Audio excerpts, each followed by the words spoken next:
السلام عليكم ورحمة الله وبركاته. ازيكم حبايبي، عاملين ايه؟ يا رب دايما تكونوا بخير وفي اتم صحة واحسن حال وراحة بال يا رب العالمين. وحشتوني كتير من الفيديو اللي فات. النهاردة هعمل معاكم بقى مرقة الدجاج. يا رب ان شاء الله تعجبكم وهعملها لكم بطريقة حلوة عشان ايه نوفر بقى ايه شراء مرقة دجاج من بره، عشان المرقة خلاص بقت غالية، فهنعملها كلها بحاجات طبيعية من البيت. تمام كده. معانا ايه؟ معانا بصل، معانا جزر، معانا قطيتين متقطعين، معانا حبهان، لو عندك حبهان بودر استعمليه، ما عندكيش خلاص استعملي ده. معانا ورق لورا، معانا قرفة خشب وسمنة و5 معالق دقيق وتوم بودر وبابريكا. لا ده كركم، معلش، كركم وبابريكا وجنزبيل وملح وفلفل اسمر وكزبره وكمون وزيت ومرقه دجاج. يكون عندك مرقه دجاج دسمه كده تعملي بيها. تعالوا بقى نشوف اول حاجه هنعمل ايه. هنا بقى نحط حبه زيت عشان نشوح فيهم الخضار.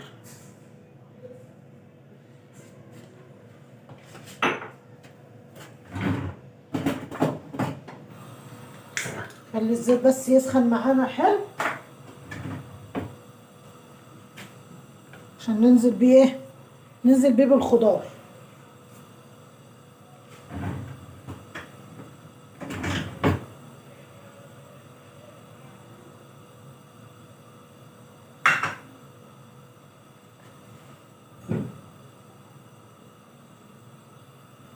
هنا بقى الزيت سخن معانا، هننزل بالبصل والجزر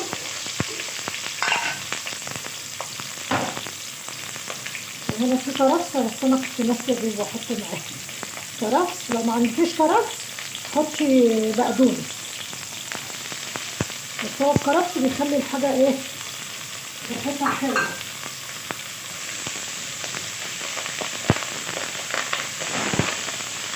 لما بتديها تشويحه بتدي ايه، بتدي طعم مرقه الدجاج، غير لما بتحطيها كده تسلقيها بس كده يعني.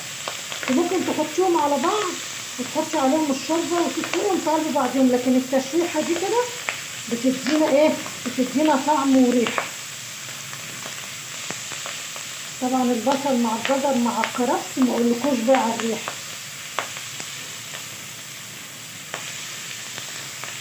هنا بقى خدت تشويحه معانا، ما اقولكوش يا جماعه على الريحه والله العظيم، لو ينفع اخليكم تشموها. هنا بقى نحط الحبهان واللورا والقرفه.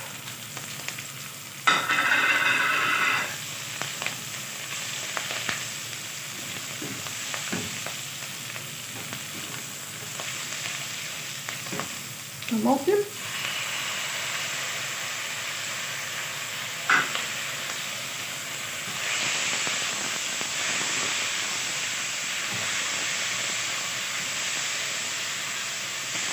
بس الريحه كل مره الريحه عماله تزيد، كل ما بحط تابل او حاجه من التوابل دي كده بتدي ريحه فظيعه.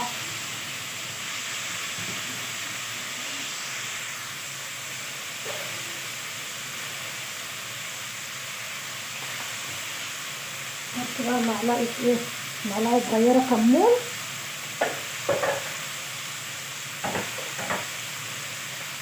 معلقه صغيره فلفل اسمر، معلقه صغيره كزبره،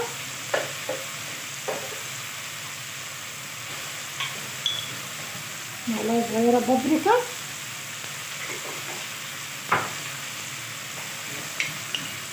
معلقه صغيره جنزبيل. لو ما عندكيش جنزبيل بودر ممكن تحطي جنزبيل فريش وتقلبيه معاه تسويه معاه.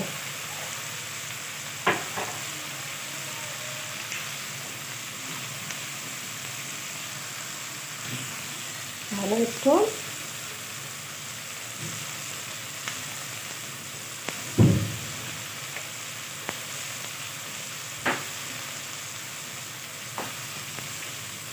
معلقتين كبار بقى كركم، عشان هو ده اللي هيعمل اللون بتاعها، هو ده اللي هيعزز اللون بتاع لون المرقة معانا. كده شايفين الجمال والحلاوة.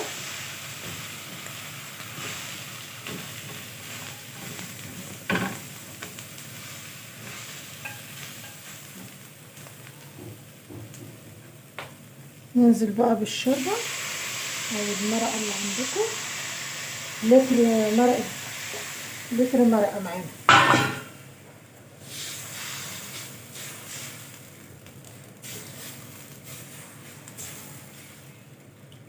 لما تعملي حاجتك في البيت احسن ما تشتريها من بره، لازم المرقة اصلا بره بقت غالية جدا. هنسيبها بقى تغلي معانا وبعد كده ارجع لكم تاني. نحط الملح، نسيت احطه، 3 معالق صغيرين. هنا بقى بصوا بعد ما ركزت معانا كل حاجه استوت في قلبيها. يعني بصوا اهم حاجه الجزر ايه، الجزر يستوي. بصوا استوى معانا. هنسيبها بقى تبرد عشان نضربها في الخلاط.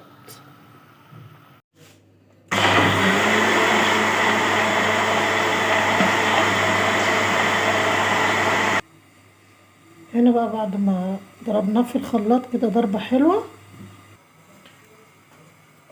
نبقى ننزل بالسمنة عشان خاطر ايه، نشوح الدقيق كده تشويحة حلوة.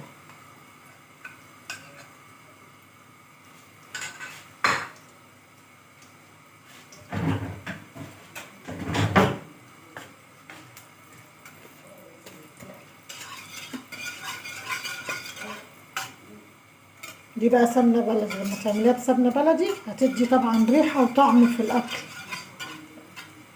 هتبقى ريحتها حلوة وطعمها حلو. لكن لو ما عندكيش سمنة بلدي برضو شغال، مش هنوقف نفسنا يعني عشان خاطر السمنة. نبقى ننزل بالدقيق.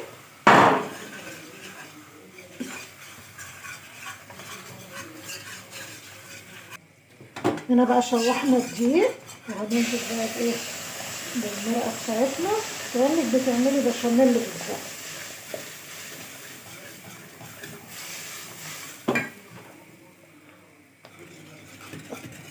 مش قادرة اقول لكم بقى يا جماعة على الريحة، اقسم بالله ريحة فظيعة، ريحتها تجنن بجد.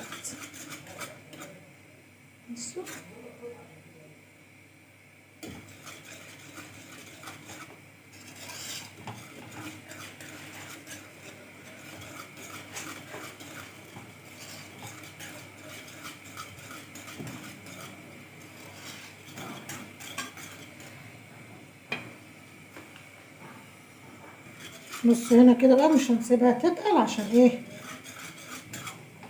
نعرف ننزلها في البايركس او في الصاج اللي انت هتنزلي فيه.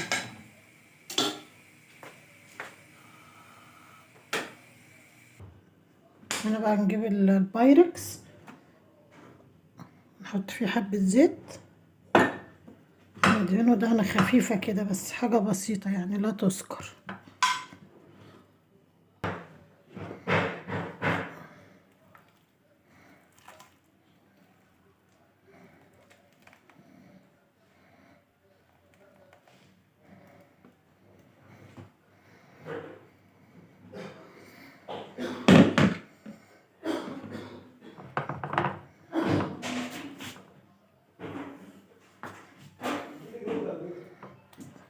بص هنا بقى كده هنستنى ان هو يبرد، وبعد ما يبرد نحطه في الايه، في الفريزر نص ساعة.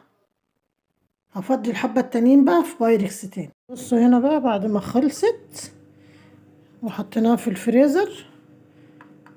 هنقطعها مع بعض بقى كده مكعبات صغيرة.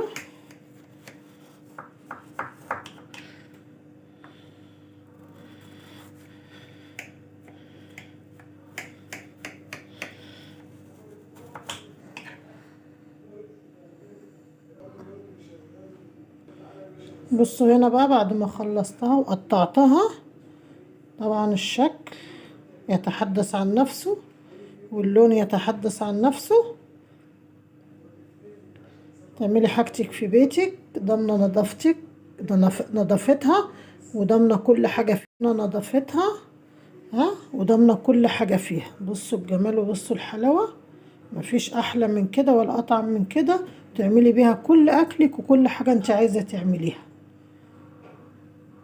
احسن من الغالية اللي احنا بنشتريها من بره. عايزة بقى تشيليها، ممكن تقطعيها كده مربعات كده وتحطيها في علبة، ترصي حبة وتحطي عليهم كيس نايلون وتحطي جزء تاني وتحطي عليه يعني كل جزء في فوقيه طبقة ايه، طبقة بلاستيك عشان ما يلزقوش في بعض، وتاخدي منهم بقى براحتك. عايزة تلفيهم كل واحدة لوحديها في ورق اللي هو الاسترتش ده براحتك، عايزة تحطيهم زي ما انا بقولك كده براحتك برضو. يعني قلتلك الفكرة وانتي ايه، وانتي طبقيها عندك بقى ايه براحتك. متنسوش بقى لو عجبكم الفيديو، لو وصلتوا لغاية هنا ادعموني بلايك واشتراك في القناة وتفعيل زر الجرس عشان يوصلكوا كل جديد بنزله. ولو انتي لسه ما اشتركتيش خشي اشتركي وانضمي لعيلتنا الجميلة. والسلام عليكم ورحمة الله وبركاته. اترككم في رعاية الله.